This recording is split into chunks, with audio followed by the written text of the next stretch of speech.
Hi, my name is Dinesh Agarwal and I'm the Managing Director of Fortune Advisory Group. Today I'm going to talk about Fourth Industrial Revolution and how that's going to impact our lives, the businesses and the commercial world we live in. Let me jump straight into it. And I'll start with the first three industrial revolutions, starting with the first industrial revolution that happened late 18th century. You know, the first loom that was designed in UK, we're talking about the steam engines and stuff at that time. And leading up to the second industrial revolution, mid 19th century, where we're talking about, the division of labor, mass production, the things were transforming into a different space.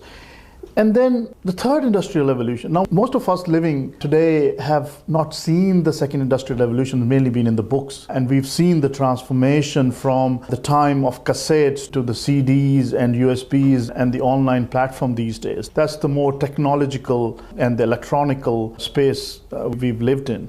And then moving into this fourth industrial revolution, which is going to transform the way we look at things. This is the space of cyber-physical production systems. We're talking about robotics and artificial intelligence, which is much, much more complex a normal human being can understand.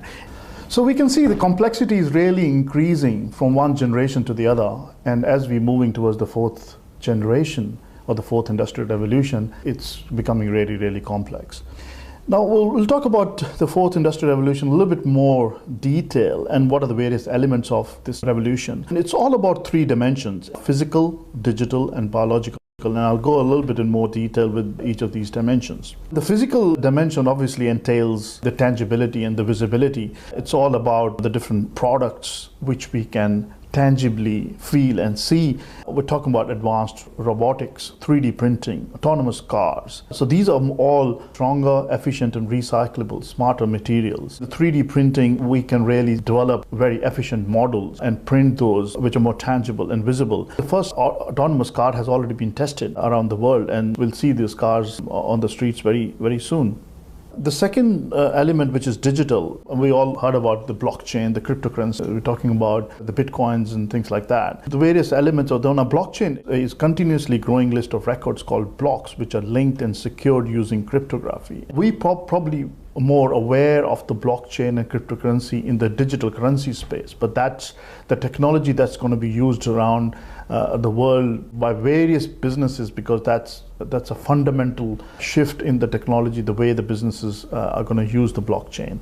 And there are other elements like Internet of Things and some common platforms. The next element is the biological element of the fourth industrial revolution, things like synthetic biology and genome and the data. I mean, we're looking at reconstructing the DNA already, which is changing the medicine and the research in the medical space drastically.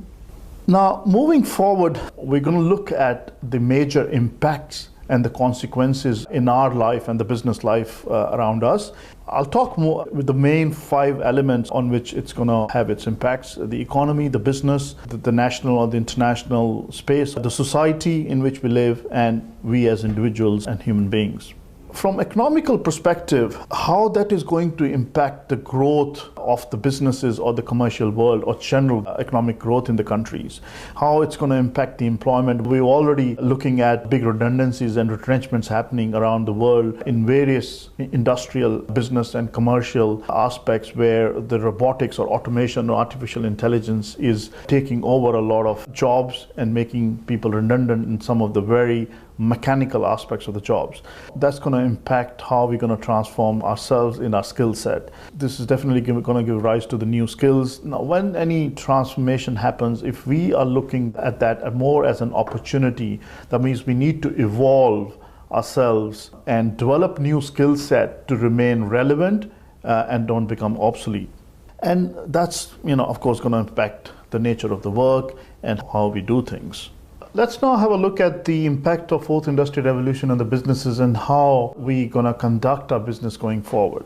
Balancing the whole disruption is very hard. Even before you've learned something, it becomes outdated. The race seems to be moving faster than you are. The whole data-enabled products such as mobile phones and iPads is constantly evolving. There's a fundamental disconnect between the wealth of digital data that is available and the physical world in which we apply that.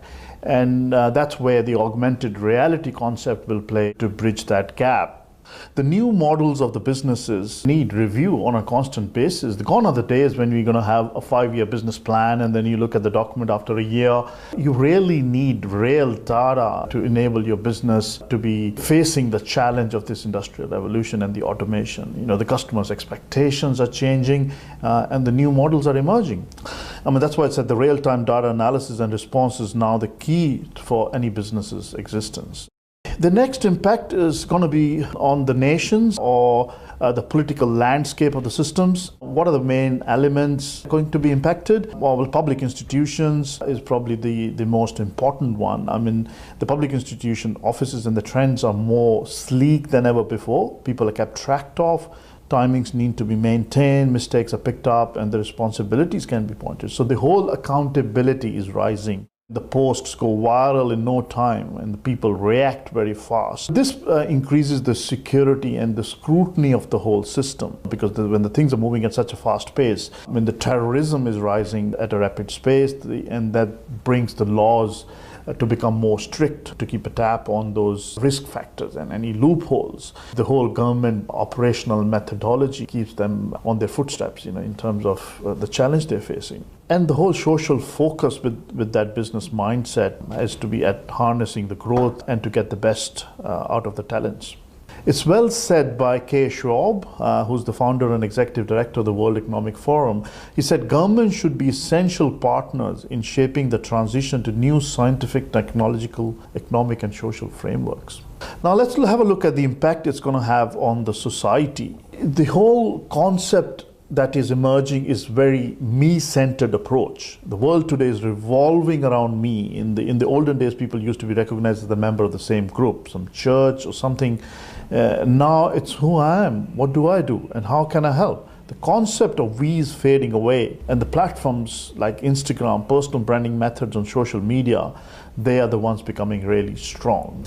The whole lack of attention is creeping in because nothing much to say except the information overload is really resulting in this lack of attention as an outcome. The fourth industrial revolution will really change who we are and how we're going to operate ourselves, what's the impact on our behaviors, the privacy of our information and the data, the ownership of the intangible goods that belong to us and how they kept secured and how we deal with them, the consumption pattern of everyone and the way that we spend our time. Let's now have a look at how adopting to this whole new fourth industrial revolution model is important to the businesses and how do we as SMEs ride the wave. In the fast changing world like this, we have no choice but to fight, either adapt or perish. The age old is gone and the new is here. Yes, there are a lot of questions whether this is for me, I'm a small business owner running a cafe in a suburb, how that's going to impact me. The answer is, it does. But to be honest, smaller businesses have an edge. We can ride this wave easier than big companies because we are small, we are more flexible, and we just have to be more adaptive and be prepared to evolve. That's probably the key. We should have a mindset of continuous evolution for survival and for growth. So don't be blind not to see what the world around us is changing. Talking about riding the wave, there are few important aspects to be looked at. Is collaboration going to be the new mantra? Is improving client relationship by a value add going to be an important criteria? The different dynamic business models, adapting to the new labor market, diversifying into the emerging areas, these are all the keys for being prepared to ride this wave by delivering solutions. And this can happen through collaboration.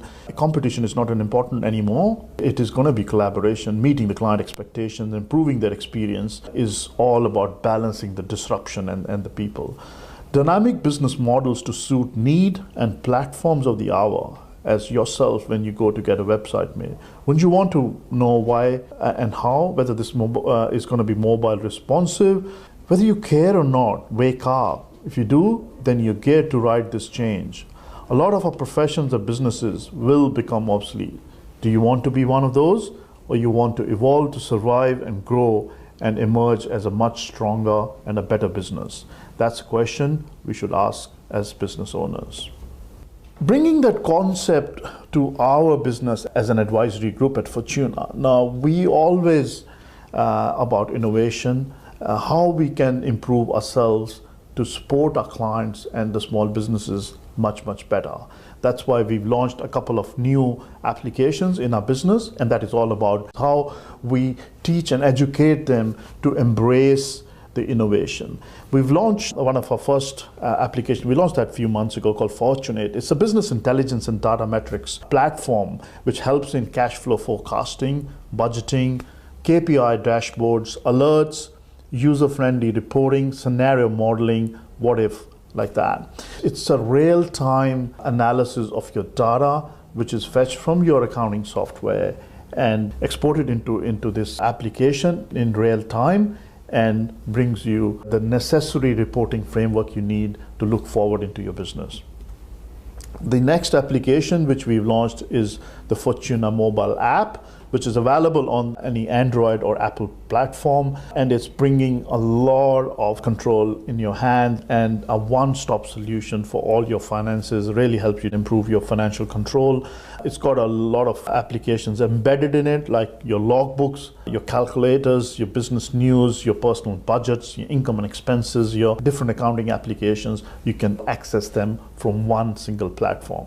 It's free to download and empowers the users. It helps us to meet our client expectations of changing delivery channels, and we're trying to blend the service with the technology. And guess what? This is just the beginning. I'm not here taking credit of these, but we are a small business, changing, and it is important we do survive. Or people might think, why are we doing this? What is the relevance of we as an advisory practice talking about the fourth industrial revolution, the impact on the society, the businesses? The whole concept is to bring this knowledge to people, to make them aware that if they think they're going to be alienated from this whole concept because it's not affecting their day-to-day lives, it's probably wrong. It's going to come back and impact them in one way or the other. Well, how am I impacted? Well, because you go shopping, you go and interact with businesses on one way or the other. These businesses are going to be impacted, and they're going to change the way they do things. It's going to impact you as a consumer. And if you are in a small business, you don't have to wait for the big commercial establishments or the corporations to change the world. I mean, you are the ancillaries that servicing that big corporate world, and it's going to flow through. So you better be prepared and ride the wave rather than becoming obsolete. And by the way, watch out for my next clip. Thank you.